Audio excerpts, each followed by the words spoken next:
Retail network में mostly जो retail shops होती हैं वो डिफरेंट एरियाज़ में होती हैं। कोई प्रीमियम एरिया है, कोई मीडियम एरिया है, कोई लो साइड का एरिया है। तो आपकी मर्चेंडाइज भी उसी तरह से प्लान होती है, आपका प्रोडक्ट भी उसी तरह से उन प्राइस टियर्स के अंदर उन एरियाज़ को कंसिडर करते हुए, टारगेट ऑडियंस को कंसिडर करते हुए प्रोडक्ट प्लान होता है। और फिर आपकी जो प्रोडक्ट है वो एलोकेट भी उन एरियाज़ में उसके अकॉर्डिंगली ही होती है। ऐसा नहीं है कि आपका एक एरिया है जहाँ पे आपने अपनी ESP कंसिडर की हुई है, एवरी सेल प्राइस कंसिडर की है कि जी मुझे 1200 का प्रोडक्ट ओवरऑल यहाँ पे सेल कर रहा हूँ और आपने भेज दिया वहाँ पे 3000 वाला, तो वो नहीं चलेगा, वैसा नहीं होगा। जो मर्चेंडाइजिंग प्लानिंग और ये रिप्लेनिशमेंट वाले मॉडल पे चल रहे हैं उन सबको पता है मैं क्या कह रहा हूँ। तो उनकी जितनी भी रिप्लेनिशमेंट या प्लानिंग्स होती हैं वो सारी की सारी प्लान के अकॉर्डिंगली होती हैं जो उन्होंने प्री लॉन्च किया होता है। इनफैक्ट 8-10 माह पहले ये सारा प्लान कर चुके होते हैं। तो जो ऑर्गेनाइज कंपनीज हैं उनके लिए तो फॉर श्योर ये जो प्रोडक्ट लाइफ साइकिल वाली स्टोरी है ये बहुत नेसेसरी है, और ये बहुत आप समझ लें कि किसी भी ब्रांड के लिए ज़रूरी भी है, अच्छी भी है।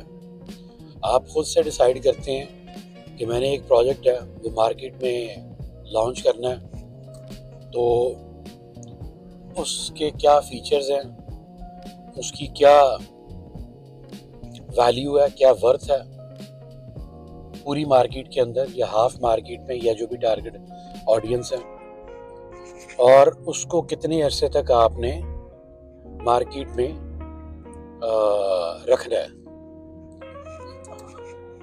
आपकी प्रेडिक्शंस हैं, आपकी फोरकास्ट है कि इस प्रोडक्ट को 1 सीज़न चलाएंगे, आप 2 सीज़न चलाएंगे, इसमें ड्रॉप्स प्लान करेंगे। ऐसा नहीं है कि एक प्रोजेक्ट आपने पकड़ा और उसके ऊपर कोई 50 डिज़ाइन डाल दिए हैं और मार्केट में लॉन्च कर दिए हैं तो सारे पिट गए, ऐसा नहीं होता। जब आपके पास एक अच्छा मिक्स होता है प्रोडक्ट का डिफरेंट प्राइस टियर्स के अंदर और डिफरेंट चैनल्स के अंदर, आपका ऑनलाइन भी है, रिटेल भी है, मीडियम क्लास एरिया भी है, हाई क्लास एरिया भी है। हम लोग उसको डिफरेंट टीयर्स बोलते हैं, tier A, tier B, tier C, different tiers में है। तो फिर आपके प्रोडक्ट के ऊपर भी आप यूँ कह लें कि आप फिर उस प्रोजेक्ट के ऊपर डिफरेंट प्रोडक्ट के डिफरेंट ड्रॉप्स प्लान कर लेते हैं। ये नई प्रोफाइल है, नया आउटसोल है, इस तरह का जो सोल है इसके ऊपर हम लोगों ने इस सीज़न के अंदर, फर्स्ट सीज़न है तो हम लोग जो है सॉरी तो 3 से 4 डिज़ाइंस के ऊपर जाएंगे या 5 डिज़ाइंस पे जाएंगे।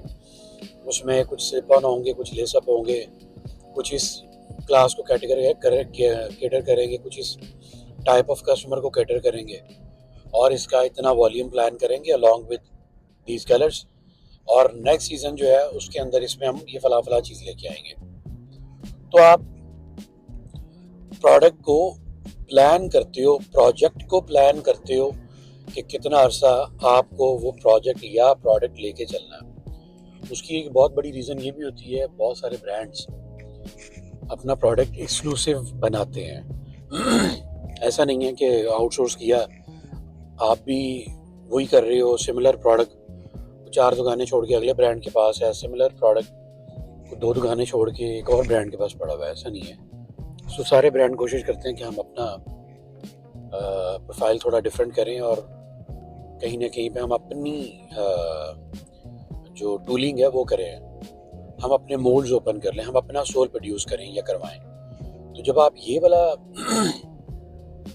सिनेरियो माइंड में बिल्ड करते हैं और ये कंडीशंस अपने पर अप्लाई करते हैं, that means you are going to make a heavy investment, क्योंकि आउटसोल्स के मोल्ड्स वो PVC हैं, PU हैं, वो TPR हैं, वो रबर हैं, वो EVA हैं, कुछ भी हैं, उनकी कॉस्ट है। तो कुछ महंगे हैं, कुछ थोड़े कम महंगे हैं, बट हैं। तो जब आप आउटसोल को मोल्ड्स की कंडीशन में कंसिडर करते हैं कि नए मोल्ड ओपन करेंगे, तो वो टूलिंग की एक हैवी इन्वेस्टमेंट होती है। अब हैवी इन्वेस्टमेंट जो है वो कोई भी मैनेजमेंट, कोई भी कंपनी नहीं चाहती कि आपकी टीम या आप लोग खुद से नए मोल्ड ओपन करें और 6 माह के बाद वो पुराने हो जाएं और उसके बाद दोबारा फिर नए मोल्ड्स पे चला जाए। इस तरह की बेवकूफ़ी कोई नहीं करता। हर एक की कोशिश है कि कम अज़ कम भी अगर एक मोल्ड एक सोल हमने नया प्रोजेक्ट इंट्रोड्यूस करवाना है या ओपन करना है तो कम अज़ कम भी हम उसको 1 साल तक एक अच्छा वॉल्यूम बेचें ताकि उसके पैसे तो पूरे हों। उस पर वो जो थॉट प्रोसेस था बैक एंड के ऊपर कम अज़ कम वो तो पूरा हो। हमारी टीम ने सोचा था कि जी ये इंस्पिरेशन है, हम इसको यूं ट्रांसफॉर्म करेंगे, हम इस तरह करेंगे, उस तरह करेंगे। तो या तो आप 1 साल के अंदर ही उसके ऊपर एक बड़ा वॉल्यूम प्लान करते हो और मार्केट में स्प्रेड करते हो और फ्लडेड हो जाता है और उसके बाद आप नए पे चले जाते हो। तो अगर आप फैक्ट्री हो, मैन्युफैक्चरर हो, तो वो तो इस तरह ही करते हैं कि ठीक है नेक्स्ट ईयर नया डाल देंगे, इस दफ़ा 8-10 लाख जोड़ा डाल दो, 5-7 लाख जोड़ा डाल दो, पेयर्स मार्केट में फेंको। But once you are a retailer, आप एंड कंज्यूमर को एंटरटेन करने वाले हैं, तो फिर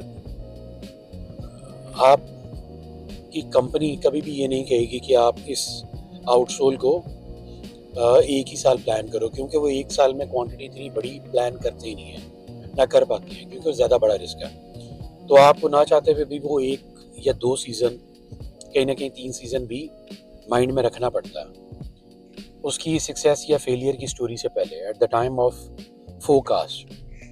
ये अंडरस्टूड सी चीज़ें हैं।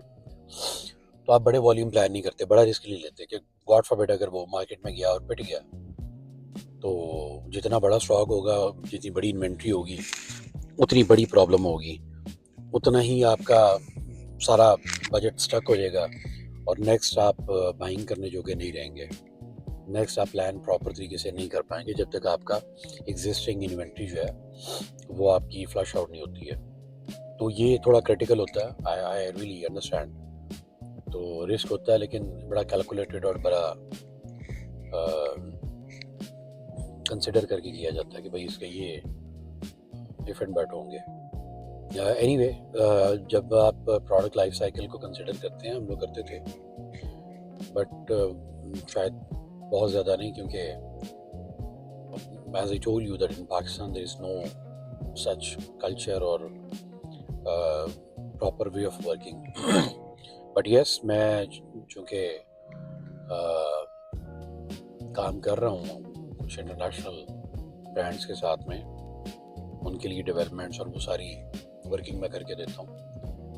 तो जब बहुत डिटेल में मैं उनके साथ बैठता हूँ, जब हमारी मीटिंग्स होती हैं प्री सीज़न के सीज़न के अंदर, हम लोगों ने उनको डेवलपमेंट्स कितनी देनी है, कब कब देनी है, किन मंथ्स में देनी है, और क्या वो एग्जिस्टिंग के ऊपर है, क्या वो लेगेसी बनानी है, या आपने बस रैंडम प्रोडक्ट डालना है, या वो जो गो विद द फ्लो वाला प्रोडक्ट है, कुछ ट्रेंडी प्रोडक्ट है वो आएंगे, आपने एक छोटा सा चंक जो है फ्लेवर जो है वो अपने शेल्फ पे लेके आना है और ला के जो है ना वो उसको आपने ख़त्म कर देना है। It's not going to be repeat, वो लेगेसी बिल्ड नहीं होगी। सो ये सारी की सारी चीज़ें जो हैं ये हम लोग डिस्कस करते हैं। इवन अभी भी मेरे कस्टमर हैं, कुछ एक ब्रांड है जिसको मैं वर्किंग देता हूँ रशिया में, पोलैंड में, इटली में, एंड फ्रांस में, टर्की में, देन यूएस मार्केट में है 2 से 3 कस्टमर। सिमिलरली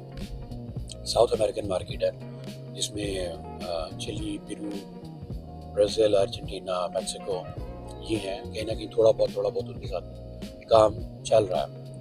और इन लोगों के साथ जब हम डिस्कशंस करते हैं तो अब चूँकि एक टाइम हो गया हुआ है, स्टार्ट में तो ऑब्वियसली हम लोग एक तरह की बिजनेस हंटिंग कर रहे थे, उनको प्रोडक्ट दिया और उसके बाद ट्रेंडी प्रोडक्ट दिखाया, ये ऐसा है वैसा है। बट जब 1 या 2 सीज़न उनके साथ गुजर गए और उनका ट्रस्ट बिल्ड होना शुरू हो गया हम पे, तो अब हम लोग उनसे प्रॉपर उनका जो ईयर प्लान है फिर हम वो डिस्कस करते हैं। तो उसके अंदर भी ये जो प्रोडक्ट लाइफ साइकिल है ये कहीं ना कहीं डिस्कस हो रहा था, क्योंकि जब हम प्रोजेक्ट्स को उनके साथ डिस्कस करते हैं तो उसमें डिसाइड करते हैं टाइमलाइंस कि आपको कब चाहिए और कितनी देर के लिए चाहिए, उसमें लेगेसी बिल्ड करनी है, नहीं करनी है, या वो ट्रेंडी है बस आएगा और गायब हो जाएगा।